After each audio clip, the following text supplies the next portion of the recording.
A partir de este viernes se emitirá la alerta amarilla en el Ministerio de Salud para hacer frente a las festividades de la Virgen de Caacupé. Aproximadamente 2.000 personas trabajarán para prestar asistencia a los peregrinantes. Y a la caravana de los promeseros ascienden la loma de Caacupé.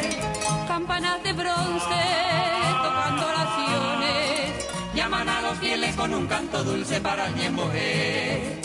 La festividad religiosa de la patrona del Paraguay, la Virgen de Caacupé, congrega a al menos 1 millón de personas de todas las edades, quienes peregrinan desde diferentes puntos del país. Ante esta situación, el Ministerio de Salud lanzará la alerta amarilla a partir de este viernes y la alerta roja desde el 2 al 8 de diciembre.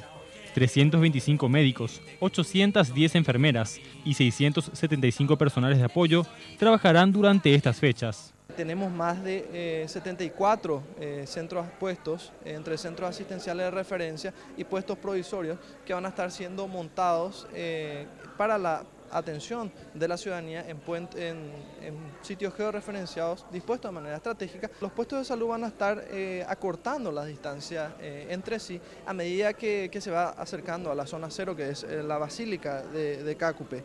Recordando que tenemos más de 4 puestos en la Basílica y existe cierta disposición estratégica de los dispositivos también de soporte avanzado que van a estar trabajando de manera enlazada con nuestros puestos.